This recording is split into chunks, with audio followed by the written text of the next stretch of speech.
নমস্কার বন্ধুরা, আশা করি সবাই খুব খুব ভালো আছেন।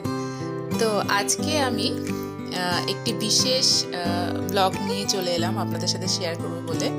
এটা হচ্ছে আমাদের সিমলা এবং মানালি ট্যুরের কিছু মুহূর্ত। এই ব্লগটি কবে, মানে আমাদের এই সিমলা মানালি ট্যুরটি কবে হয়েছিল সেটা আমি এখন বলবো না, তার একটা কারণ আছে, আমি এটা ব্লগের শেষে বলবো। তো যাই হোক, এটা আমাদের একটা ভীষণ স্মরণীয় একটি মানে ট্যুর। আমি সারা জীবন মনে রাখবো, কারণ খুব সুন্দর গেছিলো এই কটা দিন আমরা সিমলা মানালিতে কাটিয়েছি এবং আমাদের কাছে মানে চিরস্মরণীয় হয়ে থাকবে। তো যাই হোক, আমাদের যাত্রা শুরু হয়েছিল আমাদের দমদম এয়ারপোর্ট থেকে। আমাদের ফ্লাইট ছিল দমদম টু চণ্ডীগড়, এবং ফ্লাইটে যাওয়ার সময় বেশ মজা করতে করতে আমি এবং আমার হাজব্যান্ড খুব আনন্দ করতে করতে গিয়েছিলাম। তবে হ্যাঁ, আমাদের ফ্লাইট বেশ অনেকক্ষণ লেট ছিল, প্রায় 3 ঘন্টা ফ্লাইট লেট ছিল। কিন্তু ফ্লাইটে ওঠার পর মানে এই যে এতক্ষণ যে লেট ছিল, সেই লেট থাকার যে একটা যে মানে অস্বস্তিকর একটা ব্যাপার হয়, সেগুলো সব কেটে যায় যখন আমরা ফ্লাইটের জানলা দিয়ে আমরা বাইরের দৃশ্যগুলো দেখতে পাই। সে যতবারই ফ্লাইটে উঠি না কেন বা প্রথমবারই উঠি না কেন, আমার মনে হয় সবার ক্ষেত্রেই এই অনুভূতিটা একই হয়। তো আমাদের পৌঁছতে অবশ্যই 3 ঘন্টা লেটই হয়ে গিয়েছিল। তো এইটা ছিল হচ্ছে চণ্ডীগড় আমাদের এয়ারপোর্ট। চণ্ডীগড় এয়ারপোর্টটি অনেকটাই ছোট, আমাদের যে দমদম এয়ারপোর্টের থেকে অনেক অনেক ছোট, কিন্তু বেশ পরিষ্কার ছিমছাম, একদম খুব ভালো লেগেছিল আমার চণ্ডীগড় এয়ারপোর্টটি। আর চণ্ডীগড় যাওয়ার পরে মানে চণ্ডীগড় শহরে আমি প্রথম গিয়েছিলাম, এর আগে কোনোদিনই চণ্ডীগড় যাওয়া হয়নি। তো চণ্ডীগড় শহরটিও আমার খুব ভালো লেগেছে। চণ্ডীগড়ে এই হোটেলে আমরা উঠেছি, হোটেল এলিট। এখানে আমরা কালকে অবধি আছি, কালকে সকালে আমরা বেরিয়ে যাবো। এই দিক দিয়ে নাকি ওদিক দিয়ে না, কালকে সকালে এখান থেকে আমরা বেরোবো এবং টয় ট্রেনে করে সিমলা। চণ্ডীগড় পৌঁছানোর পরে এই যে একটা দীর্ঘ যে যাত্রা, মানে জার্নিটার কোনো রকম কিছু ফিলই হচ্ছিল না। তো আমি এবং আমার হাজব্যান্ড মোটামুটি 8:30 9:00টার সময় আমরা বেরিয়ে পড়লাম চণ্ডীগড় শহরটা একটু ঘুরে দেখতে। তো বেশ ঠান্ডা ছিল, খুব ঠান্ডা, মানে একটা ঠান্ডা হাওয়া খুব, কিন্তু বেশ এনজয় করছিলাম। এবং এইখানে আমি মানে অনেক দিন পর ব্লগ করছি, তো সেটাই আর কি এখানে বলছিলাম। তো যাই হোক, তো এইখানে আমরা একটা ছোট্ট ক্যাফে মতো ছিল, সেখানে গিয়েছিলাম। এখানকার একটি বিশাল বড় একটি মল আছে, এলআইএনটি মল, সেই মলেও আমরা গিয়েছিলাম। মলটা খুব সুন্দর, বিশাল বড়, এবং আমি পরে গুগল সার্চ করে দেখলাম যে এটি একটি মানে এশিয়ার যে বড় বড় মলগুলো আছে তার মধ্যে অন্যতম। মলটা খুব সুন্দর ছিল। আর তখন মানে আসলে কোথাও ঘুরতে যাওয়ার প্রথম দিনে যে এনার্জিটা, সেটা তো একদমই অন্যরকম থাকে। আর যদি জায়গাটা অবশ্যই সিমলা মানালি হয় তো একদমই অন্যরকম ব্যাপার। তো সেই দিনটা আমরা এখানে চণ্ডীগড়ে আমরা যেহেতু অনেকটা লেটে গিয়ে পৌঁছেছিলাম, তো আর বিশেষ কোথাও যেতে পারিনি। এই মলে কিছুটা ঘোরাঘুরি করলাম, চারপাশ একটু দেখে আমরা আবার হোটেলেই ফিরে গিয়েছিলাম, যে পরের দিন আবার ঠিক টাইম মতো বেরোতে হবে, কারণ আমরা পরের দিন আমরা টয় ট্রেনে করে, কালকা থেকে টয় ট্রেনে করে সিমলা যাব। ছোটবেলা থেকে না এই যে কালকা থেকে যে টয় ট্রেনে করে যে সিমলা যাওয়ার যে বিভিন্ন ছবি এবং ভিডিও আমি অনেক দেখেছি, তো ভীষণ ভীষণ ইচ্ছে ছিল যে আমরা যাবো, তো ওই টয় ট্রেনে করেই যাবো। হ্যালো ফ্রেন্ডস, গুড মর্নিং, আশা করি সবাই খুব খুব ভালো আছে। তো আজকে আমি এই ভিডিওটা এখান থেকে শুরু করছি, এবং আমি এখন কালকা রেলওয়ে স্টেশনে আছি। কালকা টয় ট্রেনে করে আমরা এখানকে হিমালয়ান কুইন, সেই টয় ট্রেনে করে আমরা এখন সিমলা যাব। তো তোমাদেরও সাথে নেব। আর এখানে ওয়েদারটা না বেশ সুন্দর, ঠান্ডা আছে কিন্তু বেশ মানে এনজয় করার মতো, আর হাওয়া আছে খুব। আর রেলওয়ে স্টেশনটাও খুব সুন্দর, আমি কিছুটা তোমাদের ঘুরিয়ে দেখাচ্ছি। আর যেতে যেতে তো নিশ্চয়ই তোমাদের সাথে আমি খুব সুন্দর সুন্দর সব সিন শেয়ার করব। তোমরা সাথে থাকো, আর যতটা পারবো অবশ্যই শেয়ার করবো। চলো, আমি টয় ট্রেনটা একবার একটু দেখিয়ে দিই। এই যে কালকা সিমলা টয় ট্রেন, আমরা এটা ফার্স্ট ক্লাসে আছি। আর আমরা জানি এটা ইউনেস্কো হেরিটেজ সাইটে এটা ইনক্লুডেড। খুব সুন্দর, মানে সেই পাহাড়ি অঞ্চলের যেরকম স্টেশন হয় সেরকম স্টেশন। এই যে বন্ধুরা, এটা হচ্ছে কালকা রেলওয়ে স্টেশন। আমাদের ওখানকার স্টেশনগুলো থেকে কিন্তু একটু আলাদা লাগছে না দেখতে। আর আর এই হচ্ছে আমাদের হিমালয়ান কুইন। সেই ইংরেজরা পাহাড়ি রাস্তায় ভাগ্যিস এই ট্রেন চালু করেছিল, তাই আমরা এখন যেতে পারি। অবশ্য না, এখন ইন্ডিয়ান রেলওয়েও মানে খুব সুন্দর একটা ট্রেন আনছে শুনলাম আমি আর কি, কয়েক মাস পর। যাই হোক, এই হচ্ছে হিমালয়ান কুইন। এই ভিডিওটিতে কিছু কিছু জায়গায় আমি এখন ভয়েস ওভার দিচ্ছি এবং কিছু কিছু জায়গায় তখনই আমি মানে কথা বলতে বলতে ভিডিওগুলো করেছিলাম। তো এই অনুভূতিটা একদম অন্যরকম ছিল, কারণ আমি এর আগে কোনোদিন টয় ট্রেনে চাপিনি আর কি। তো টয় ট্রেনে করে সিমলা যাবো, এটা আমার সত্যি একটা কিন্তু স্বপ্ন ছিল। এটা হচ্ছে ফার্স্ট স্টেশন ধরমপুর। ধরমপুর এসে দাঁড়িয়েছে আর আমরা এখান থেকে নিয়ে নিয়েছি ম্যাগি। পাহাড়ের অনেকটাই উঁচুতে আমরা চলে এসেছি। কালকা থেকে সিমলা পর্যন্ত এই 5 ঘন্টা জার্নিতে আমি এক ফোঁটা ঘুমোইনি। পুরো জার্নিটা আমি এত অনুভব করেছি যে আমি এখন মানে ভিডিওটা এডিট করতে করতে সেটা ফিল করতে পারছি। আমরা সিমলা ঢুকছি। এত সুন্দর একটা মানে সময় কাটালাম যে কি বলবো, খুব ভালো লাগলো খুব।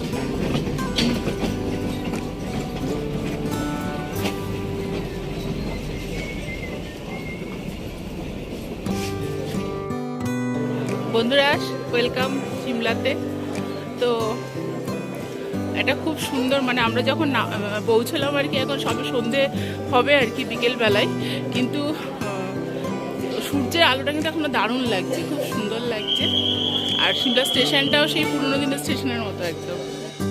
সিমলা পৌঁছে সেই রাতটা আমরা হোটেলেই ছিলাম। এত ঠান্ডা যে আমরা বাইরে বেরোতে পারিনি। আর হোটেলের জানলা দিয়ে পুরো পাহাড়ি রাত দেখতে যে কি ভালো লাগে সেটা আমরা সবাই জানি।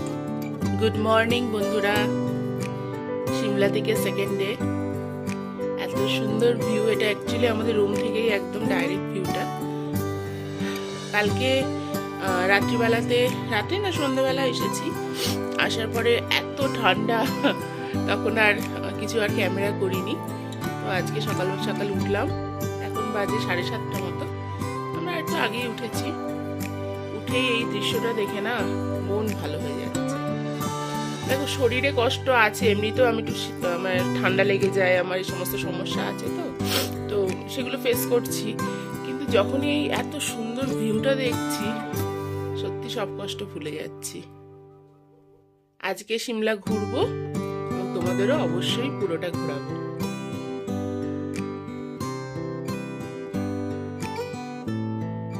জীবনে যা কিছু সুন্দর তা চির সুন্দর, সেটা আমি না এখন এই ভিডিওটা এডিট করতে করতে পুরো ফিল করতে পারছি। আমার পুরো মনে হচ্ছে যে আমি এখনো সেই জায়গাতেই রয়েছি এবং সেই জায়গাটাতেই ঘুরছি। সিমলা যেদিন পৌঁছলাম, তো তার পরের দিন আমরা কুফরিতে গিয়েছিলাম। এই যে ভিডিওটি এখন কুফরিতে অন্যান্য সময় শুনেছি যে খুব বরফ থাকে, তো আমরা বরফের আশাতে গিয়েছিলাম। ওই যে অল্প অল্প বরফ পড়ে আছে, কারণ কদিন আগে স্নোফল হয়েছিল। তো সত্যি বলছি, বরফ দেখতে পাচ্ছিলাম না বটে ওখানটায়, কিন্তু ভীষণ সুন্দর তার মানে চারপাশে সৌন্দর্য, মানে ভাষায় প্রকাশ করা যায় না এবং ক্যামেরাতেও সত্যি ধরা যায় না।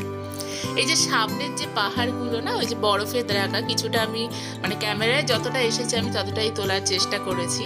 তো চোখে যা দেখা যায় সেটা তো ক্যামেরায় কখনই প্রকাশ করা যায় না। এতটাই সুন্দর লাগছিল, আকাশটা ঘন নীল এবং ওই সাদা সাদা পাহাড়গুলো দেখতে পাওয়া যাচ্ছে। আমাদের যে আর কি গাড়িতে করে যে নিয়ে ঘুরিয়েছে, আমাদের যে ড্রাইভার ছিল, সে বলছিল যে এই পাহাড়গুলোতে যাওয়া যায় না, মানে হিমালয় এই পোর্শনটাতে আমরা যেতে পারি না, এটা নাকি অনেকটা উঁচুতে এবং খুব দুর্গম, তো এই পোর্শনটাতে আমরা যাই না। তো বরফ অবশ্যই সেই মুহূর্তে ওইখানে অতটা ছিল না, অল্প অল্প ছিল, কিন্তু এই সৌন্দর্যটা মানে সেটা মানে ভাষায় প্রকাশ করা যাবে না। আমার মোশন সিকনেসের খুব প্রবলেম আছে, আমি 4 হুইলারে খুব একটা বেশি চড়তে পারি না, আর পাহাড়ে তো আর কথাই নেই। তবে সিমলা যেতে আমার খুব একটা কষ্ট হয়নি, কিন্তু কুফরি থেকে নামার পথে আমার শরীরটা ভীষণ খারাপ হয়ে যায়। তো আমরা আর সিমলা আর বিশেষ কিছু ঘুরিনি।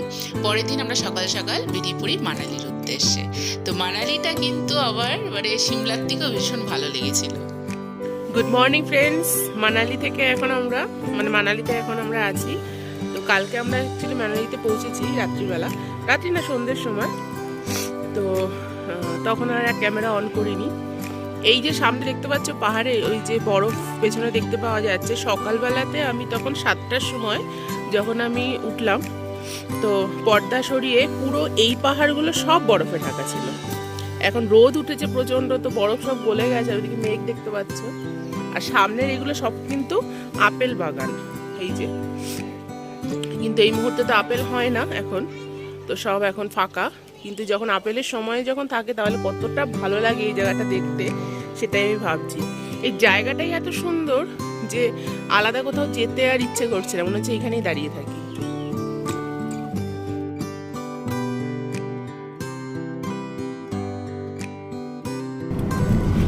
আমরা মানালি থেকে এখন ওই লোকাল সাইট সিন সব দেখতে বেরিয়েছি।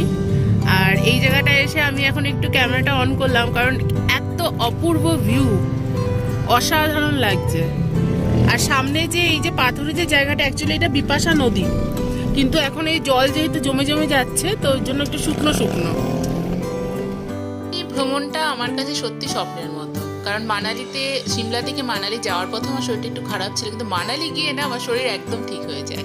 আর মানালিকে আমি সাংঘাতিকভাবে এনজয় করেছি। মানালি আমার এত ভালো লেগেছে, আমার এখনো পর্যন্ত দেখা যতগুলো হিল স্টেশন দেখেছি, আমার সত্যি বলছি আমার মানালি বেস্ট লেগেছে। এটা ছিল হচ্ছে হিড়িম্বা দেবী টেম্পল। তো এইখানে আমার ভিডিও করতে করতে আমার ভয়েস দেওয়া আছে। তো যাই হোক, এই হিড়িম্বা দেবী টেম্পল ভীষণ ভালো লেগেছে। আর এইখানে যে এই যে পাইন ফরেস্টটা, মানে এইখানে না গিয়ে না একটা অদ্ভুত ধরনের একটা ফিলিংস হচ্ছিল, মানে আমি ঠিক ভাষায় প্রকাশ করতে পারবো না। মানে মনে হচ্ছিল সত্যি সেই কোন পৌরাণিক এক যুগে চলে গেছি। আমার মনে হয় সবারই এটা হয়, কারণ আমার বোন বলছিল যে তোদের এই ভিডিওটা, ছবিটা দেখে আমার একটা অদ্ভুত মতো লাগছিল। তো জায়গাটা বেশ ঠান্ডা, মানে ঠান্ডা বলতে শান্ত, খুব শান্ত। আর আমি তো একটু মেডিটেশন এই সমস্ত করি, আপনাদের সাথে শেয়ার করেছি। আমার না ওখানে খুব মনে হচ্ছিল যে চোখ বন্ধ করে বেশ কিছুক্ষণ সময় কাটাই। কিন্তু ঘুরতে গেলে যা হয়, গাড়ি দাঁড়িয়ে থাকে বেশিক্ষণ, তো সে জায়গাটায় বসা যায় না, যতটা সম্ভব হয়। তো আমরা গেলাম ওখানে, ঘুরলাম, দর্শন করলাম, এবং ওইখানকার হিড়িম্বা দেবী টেম্পল সম্পর্কে অনেক মাহাত্ম্য আছে এই টেম্পলের। সেটা আমি কোনোদিন যদি সময় পাই অবশ্যই আপনাদের সাথে আমি যেটুকু জানি শেয়ার করব। বেশ কিছু ছবি তুললাম, স্মৃতিটা যাতে আমাদের কাছে আর মানে প্রাণবন্ত থাকে, তো তার জন্য বেশ কিছু ছবি তুললাম। তারপর ছবি তুলে আমরা আবার বেরিয়ে পড়লাম মানালির অন্যান্য সব স্পট দেখার জন্য। কিন্তু আমার কিছু কিছু জায়গা থাকে না যে মনে হয় যে আবার যাব, এই জায়গাটার প্রতি কিন্তু ঠিক সেরকম একটা টান আমি ফিল করি। আমাকে যদি এই মুহূর্তে এক্ষুনি বলে, আমি বলবো হ্যাঁ চলো, আমাকে নিয়ে চলো, কারণ সত্যি খুব ভালো লেগেছিল, খুব শান্ত আর খুব মনোরম। আর বাঙালি তো যেখানে যায় সেখানে খাবার দেখলে, আর এইটা গোলাপ জামুন, কিন্তু এর সাইজ একদম ছোট্ট ছোট নিকুতির মতো, খেতে কিন্তু খুব সুন্দর ছিল। আর আমরা এই কদিন ধরে প্রায় 3 দিন 4 দিন হয়ে গেছিলো, আমরা বাঙালি ফুড পাচ্ছিলাম না, মানে ওদের খাবার দাবারই, ভাতই খাচ্ছিলাম কিন্তু তরকারিগুলো ঠিক মানে ওদের মতো। তা আমরা ওখানে একটি বাঙালি হোটেল পাই, সেখানে গিয়ে ভরপেট ভাত, মাছের ঝোল, ডাল এই সমস্ত খেয়ে খুব আনন্দ হয়েছিল। তারপর আমরা চলে আসি একটু এই বিপাশা নদীর সামনে। বিপাশা নদীর সামনে এসে বেশ কিছু ভিডিও করি, ছবি তুলি, আর চোখ বন্ধ করে এই সৌন্দর্যটাকে ফিল করি। আপনারাও করুন, দেখুন কেমন লাগে।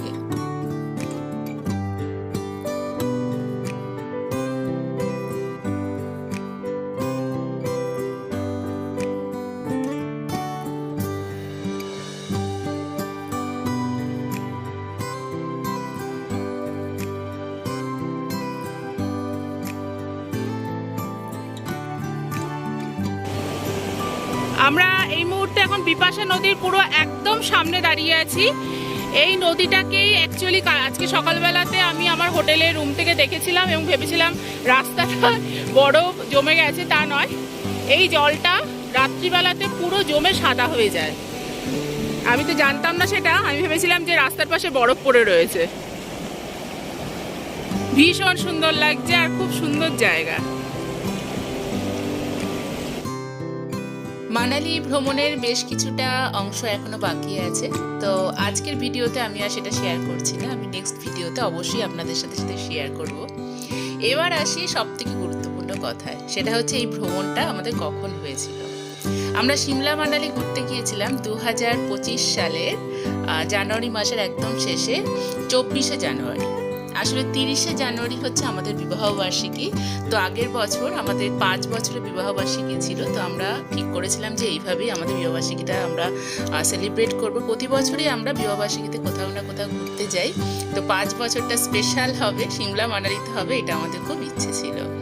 আর আজকে হচ্ছে 29শে জানুয়ারি 2026। হ্যাঁ, ঠিক 1 বছর পর আমি ভিডিওটা এডিট করছি এবং শেয়ার করছি।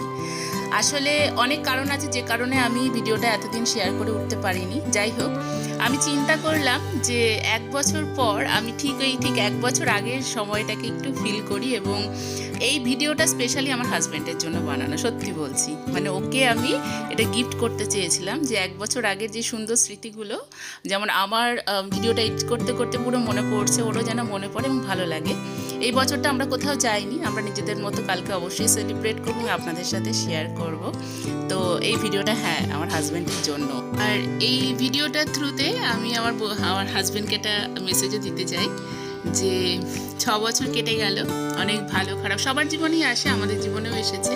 তবে তোমার সাথে যখন আমি থেকেছি তখন সেই খারাপের স্থায়িত্বটা বেশিক্ষণ নয়, কারণ তুমি মানুষটা এত ভালো, এত পজিটিভ যে কোনো নেগেটিভিটি তোমার সাথে থাকলে বেশিক্ষণ ফিল করা যায় না। তো আমি সত্যি ঈশ্বরের কাছে মানে কৃতজ্ঞ যে একজন লাইফ পার্টনার হিসেবে তোমাকে আমি পেয়েছি। জীবনে যে কদিন বাঁচবো ঠিক এইভাবেই তোমার সাথে হাতে হাত মিলিয়ে এগিয়ে যেতে চাই। এবং হ্যাঁ, আরও অনেক সুন্দর সুন্দর ট্যুর আমাদের জন্য অপেক্ষা করছে। অবশ্যই আমরা একসাথে ঘুরবো এবং আপনাদের সাথে অবশ্যই শেয়ার করবো।